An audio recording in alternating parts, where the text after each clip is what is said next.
The second ingredient to a powerful recruiting mindset is posture. In a way, posture is the outward display of confidence and belief. People need to see confidence and belief in your actions, not just your words. Posture is how you walk, talk, act, sit, dress, shake hands.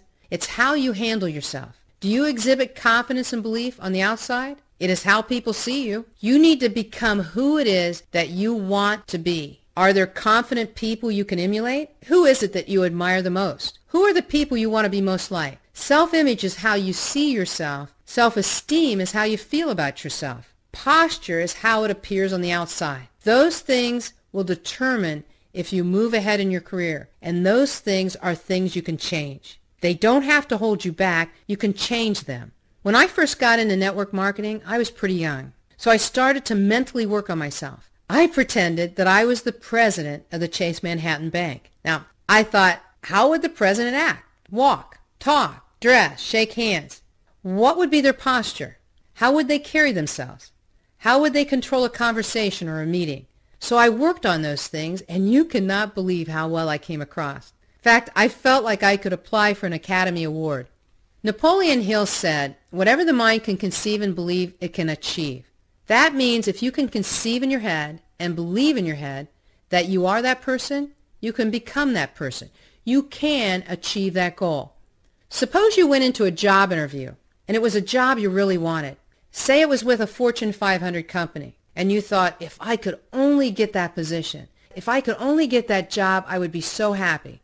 Then they call you for an interview. In your mind, you go over answers to questions you believe they will probably ask you, so you're prepared. You dress professionally and make a good first impression. So here you are at the interview. You look sharp. The interviewer sits down to meet you. You already know everything there is about this company. You already know how successful they are and their rating on Dun & Bradstreet, and you want so badly to work for them. Now, what would you think if halfway through the interviewer crawled across the table, grabbed you by the collar, and said, please, please, please take this job? What would you think? Well, I don't know about you, but I think there's something wrong with this company. I would wonder, why do they need me? Yet some of you are doing just that when you talk to people. You are mentally in their face begging them because you think you need people. And trust me, you need people, but you don't need any particular person. You have got to remember that. Your posture should have you sitting back. Never lean forward. If you lean forward, they will lean back. Remember, if you are a really great company, but your posture says you are desperate, it basically cancels out everything you say about the company.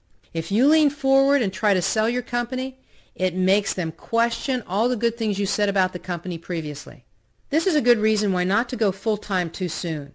If you need to make a sale to pay your bills, desperation will ooze through your pores and people will smell it a mile away.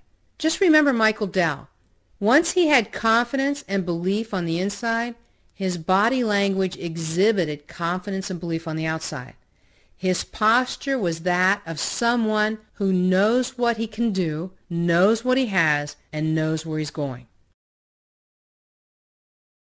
The number 3 ingredient to a powerful recruiting mindset is goals. Goals are very helpful. If your goals are strong enough, they will call you to action. That's why it is important to know what you want. It will help you push through your fears. See, strong goals help you to do the day in and day out things that you need to do to be successful. Your goals have to become greater than anyone you're afraid to approach. Imagine that I'm in your city, and I'm going to do an opportunity presentation tomorrow night at 7 o'clock.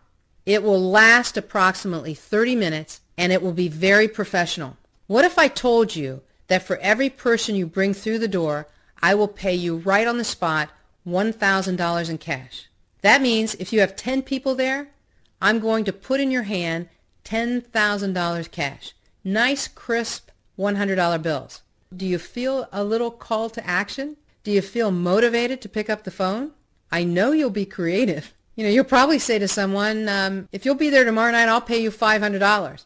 And then you'll split the money with them just to get them there. But even in your creativeness, you are still going to fill the room with people. That is the kind of passion that you need. That is the call to action. You have a goal, and with some emotion, a cause. A strong goal will make you push through those fears and eliminate things that are holding you back. An important key to goals is to internalize them. You can go through the motions by putting a picture of a car, a house, or whatever it is that you want up on your refrigerator. But when the rejection becomes too painful, taking those pictures down is effortless. It is much harder to give up on goals that are internalized because your emotions are involved. For example, how will you feel when you get behind the wheel of that new car? If it is a convertible, imagine the feeling as the wind blows through your hair. How will you feel when you build that new house? What is it going to feel like when you open the front door and tell your children to go upstairs and pick their bedroom?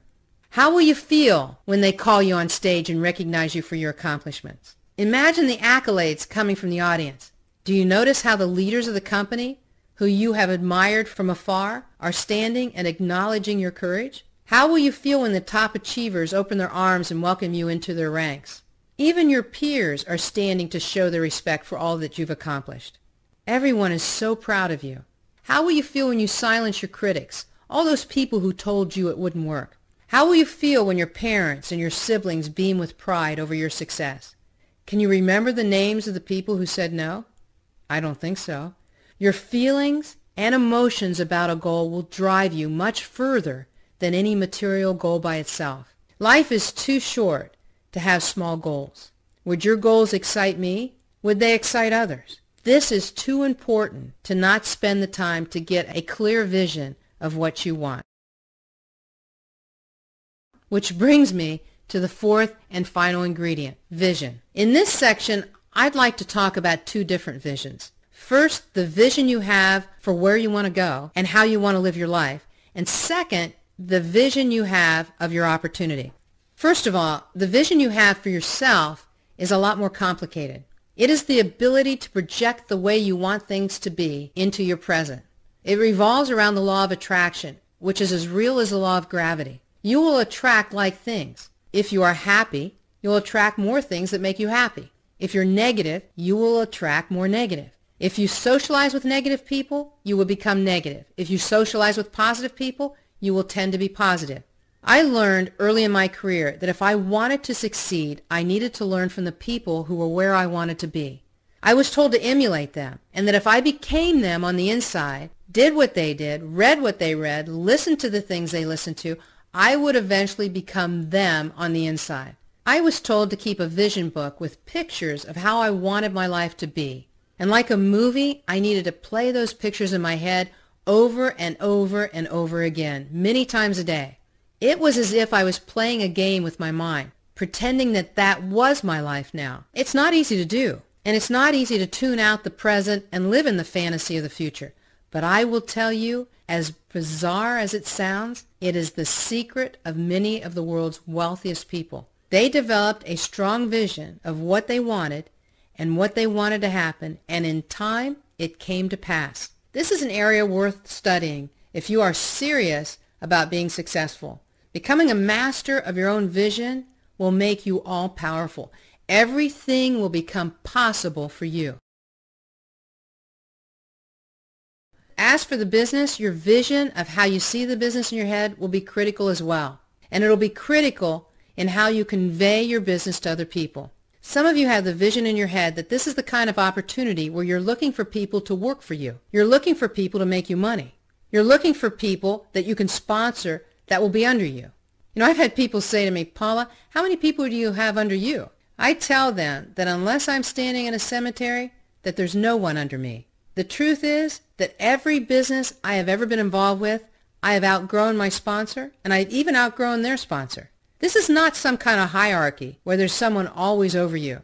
This is more like a ladder system where everyone is climbing up the ladder and you can climb as high as you wish. No one is there to stop you. They are only there to help you to the next rung.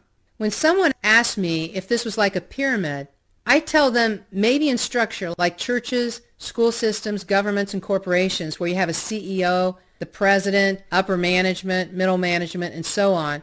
You know, it all looks like a pyramid. But I really refer to it as a ladder. On a ladder, the person that sponsored you might be on the rung above you, but they're reaching their hand out to help you and allowing you to climb up right by them if you want to. That is how I look at this business. I have the right to choose the people I want to be associated with. I have the right to be selective, and at the end of the day, I am not looking for people to go to work for me. In fact, it is just the opposite. It's going to cost me time and money to bring them on board because I'm going to have to go to work to help them. So it is important that you get the right vision of the business and how it works from the beginning. I use an analogy when someone doesn't understand the concept of network marketing. I talk about a McDonald's restaurant. Suppose I was the #1 franchisee with McDonald's. Now, let's say corporate came to me and said, Paula, if you will help us develop some McDonald's restaurants, we will pay you a percentage of our profits. Since all of our restaurants buy their supplies, like their meat, fries, paper goods, etc., from us, we make a profit on these items.